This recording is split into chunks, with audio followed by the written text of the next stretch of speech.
Magandang hapon sa inyong lahat.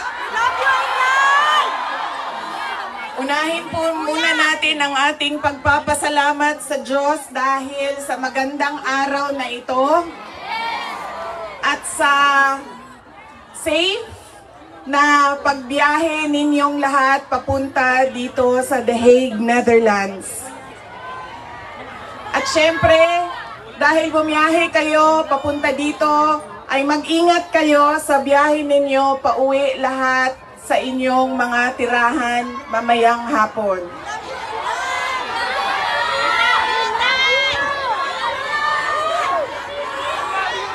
Susunod po ang pagpapasalamat ko sa Dutch Police sa kanilang pagtulong sa atin na mabuo yung programa ngayong hapon na ito at sa pagpahintulot na tayo ay magkaroon ng rally para kay Pangulong Rodrigo Duterte. Maraming salamat po sa Dutch Police and of course sa local government ng The Hague at sa Foreign Ministry ng the Netherlands. Maraming salamat sa kanila. Ang susunod na pagpapasalamat po ay mula sa akin para sa ating mga organizers ngayong hapon na ito sa Executive Committee na nag-meeting araw-araw, iba't ibang time zone para pag-usapan kung paano natin maisagawa ang ating pagsuporta, pagpapakita ng suporta kay Pangulong Rodrigo Duterte na matiwasay at maayos ang ating pagsama-sama ngayong hapon na ito.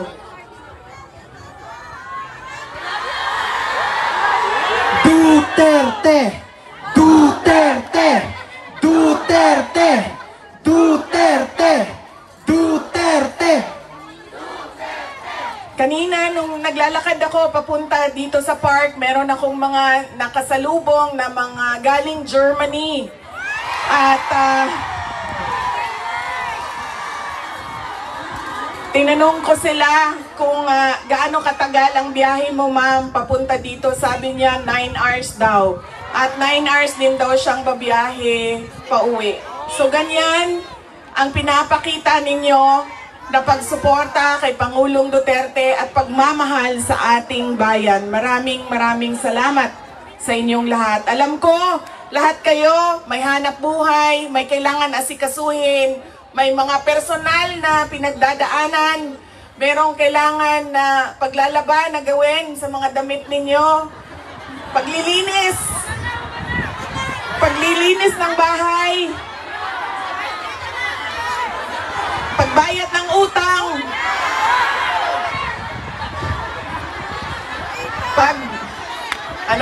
pagtawad sa inyong mga mahal sa buhay doon sa Pilipinas.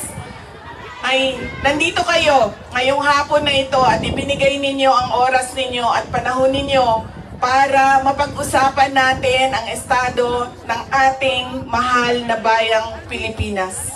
Maraming salamat po sa inyo.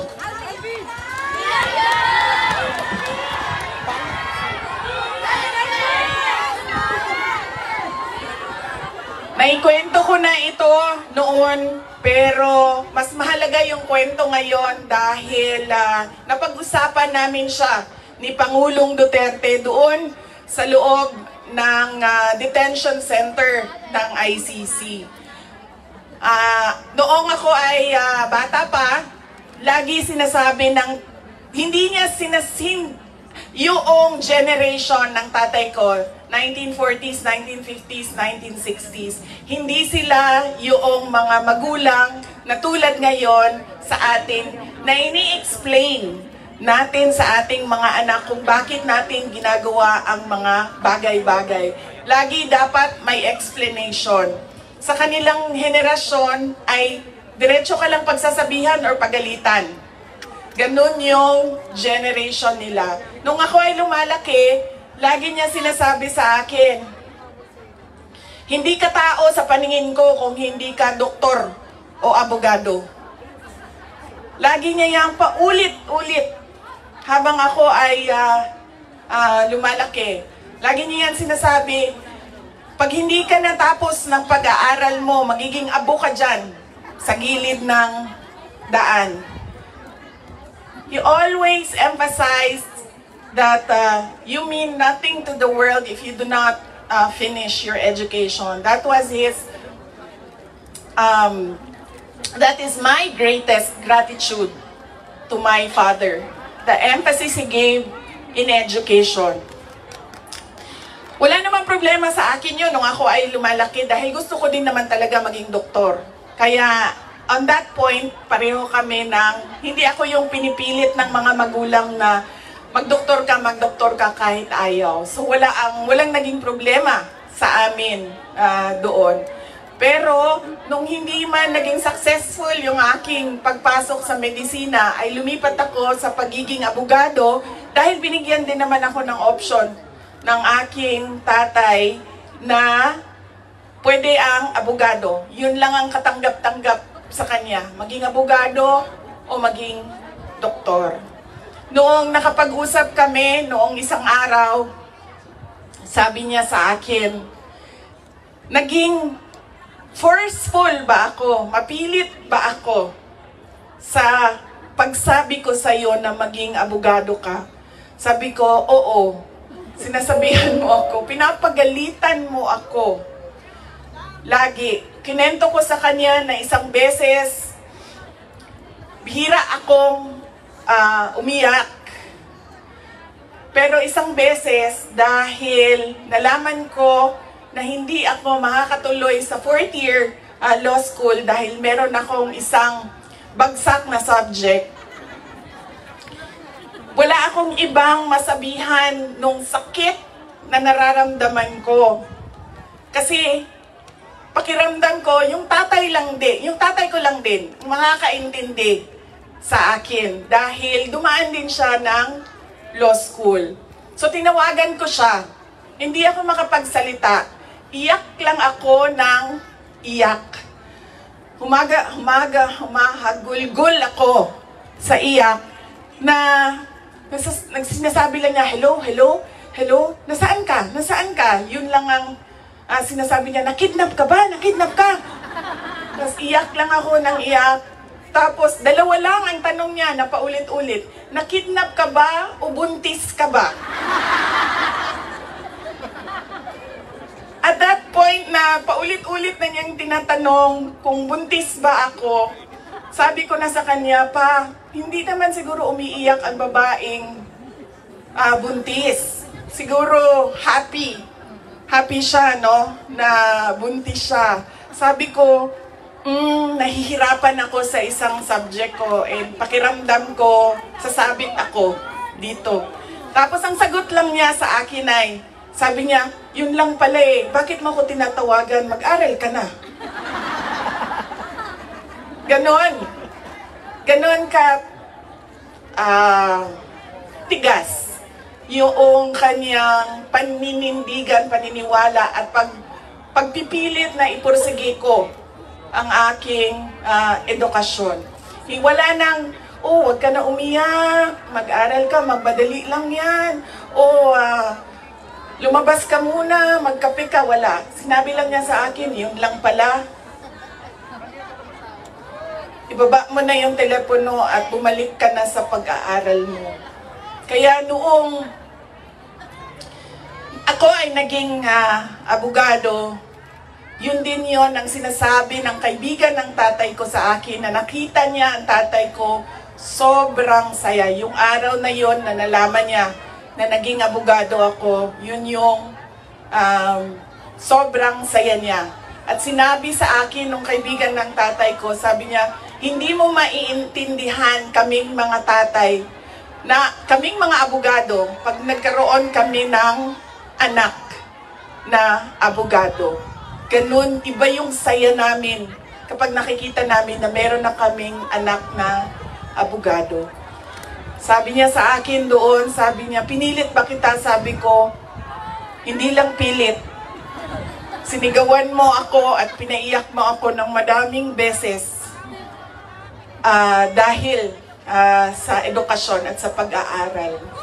At sabi niya, di buti na lang dahil meron akong abogado ngayon na anak na inutos-utusan ko dyan. Kausapin niyang mga huwes dyan. At ngumiti siya. He smiled. And it seemed to me that it was a comfort to him that he had a daughter who is a lawyer. In fact, sabi niya,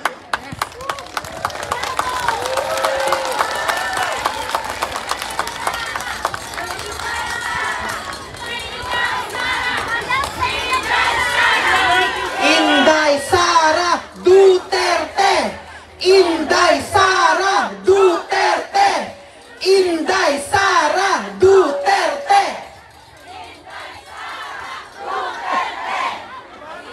sabi niya, lagi, pag pumapasok ako doon at nagkakaroon kami ng oras na makapag-usap, sinasabi niya, kailan ka ba uwi ng Pilipinas? Anong date ka uuwi ng Pilipinas? Anong ginagawa mo dito? Bakit hindi ka pa umuwi sa Pilipinas? Sinasabi ko sa kanya, inaayos ko lang yung sistema dito at pagkatapos inaantay ko yung mga kapatid ko na pumunta dito. At sinabi niya, ito din, may patama din or diretso din, bullseye din sa edukasyon. Sabi niya, sabihan mo si Paulo na okay lang ako. At huwag siyang pumunta dito hanggang hindi matapos ang eleksyon at maging congressman siya ng 1st District ng Davao City. At sabi niya, sabihin mo kay Baste, hindi siya pwedeng pumunta dito hanggang hindi matapos at ma-elect siyang Vice Mayor ng Davao City. Ito ang pinakamatindi dahil pinagtatawanan namin siya sa group chat namin. Kaming magkakapatid 4, meron kaming group chat. Dahil ang sinabi niya kay Veronica, sabi niya, sabihin mo kay Kitty, hindi siya pwedeng bumisita dito hanggang hindi siya abogado.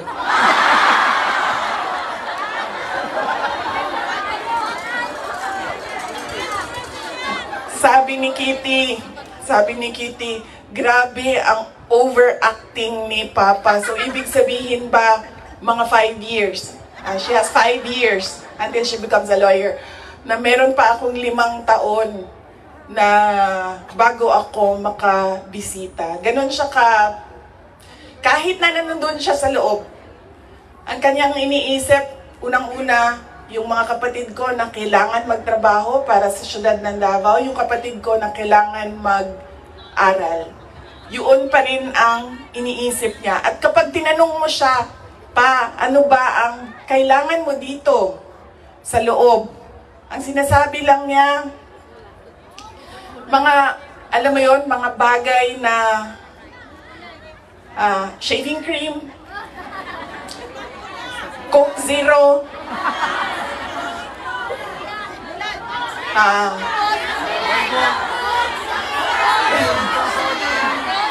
tumigil na siya sa kakahingi ng Pinoy na ulam dahil parang hindi talaga kaya nung nagluluto sa loob ang Pinoy na ulam. Pero nagpadala ako kahapon ng PDF file ng mga recipes na pwedeng sundin nung nagluluto. Yes! Duterte! Duterte! Duterte! Meron siyang, meron siyang hilig sa Coke Zero at yun lang yung hingi niya. May shopping list doon sa loob. At sabi niya doon sa gwardiya na isulat mo dyan, 2 case ng Coke Zero. Kahapon, bago ako umalis, tinuruan ako ng gwardiya. Sabi niya, pwede ka naman bumili dyan sa vendo, tapos iiwan mo para sa kanya. So sabi ko, Papa, anong gusto mo dito? Sabi niya, Coke Zero lang. So bumili akong 4 na Coke Zero, iniwan ko. sa kanya, sabi ko pa, that's one for each day pa ha. So, tomorrow, Saturday, tomorrow, Sunday, Monday, Tuesday, Wednesday. Dahil darating na yung grocery list mo by Wednesday. At sagot niya sa akin, bakit isa lang? Sabi naman nung gwardiya, sabi niya, he has to have at least 2 because he already drank upstairs, 1 Coke Zero. And then sabi ko, sige pa, sabi ko, babalik naman ako sa Lunes. Sabi ko, 2, bukas Sunday, and 2 sa Monday, tapos i-replenish ko na lang yung Coke Zero mo. Sabi ko sa kanya, alam mo pa, sinasabi sa iyo ng doktor, maglakad ka daw. Huwag kang nakaupo lang sa kwarto mo.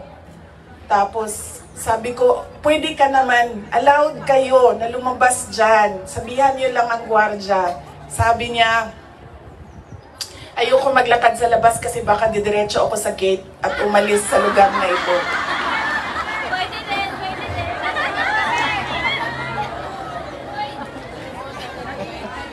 Nagkakaroon na rin siya ng mga kaibigan, yung mga tao doon sa loob ay nagiging kaibigan na niya. At hindi ko lang alam, baka paglabas niya marunong na mag-Dutch. Pero karamihan nung kasama niya sa loob ay French speaking. So,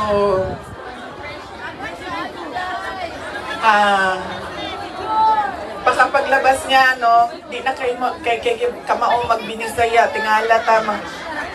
Bulog bukushay, avec quoi. Tingala na. Whatever that means. So, on that point, he is okay. Okay naman siya. Pero as a lawyer, kasi alam niya yung batas eh. Alam niya kung anong nangyayari. Kaya medyo persuasive siya. And lagi niyang inuulit-ulit kung ano yung kailangan gawin para sa kanyang kaso. At lagi siyang nagtatanong ng timelines dahil alam naman natin sa korte ay medyo may kabagalan. Diba? Magsasagutan ang prosecution, ang defense, maraming mga papel na kailangan ipasok at antayin ang oras. Kaya siya din ay insistent sa mga timelines niya. Pero ang sinasabi niya lagi, alam niya na mali ang ginawa, and at to the very minute na tinulak siya paakyat ng eroplano, ilang beses niya sinabi na I want to be tried in a Filipino court before a Filipino judge and a Filipino prosecutor, because he knew that number one, wala talagang basihan yung kaso. 43 counts of murder ang sinasabi nila na thousands. Totoo yan, ma'am.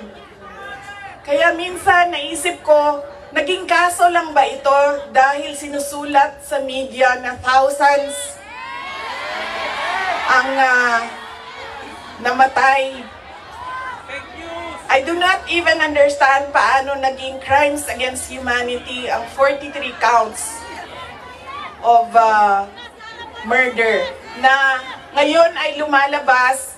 Hindi naman ata totoo lahat yung mga witnesses at yung mga complainants. But that is a thing for the courts and the lawyers to discuss inside. Ano bang pwede nating gawin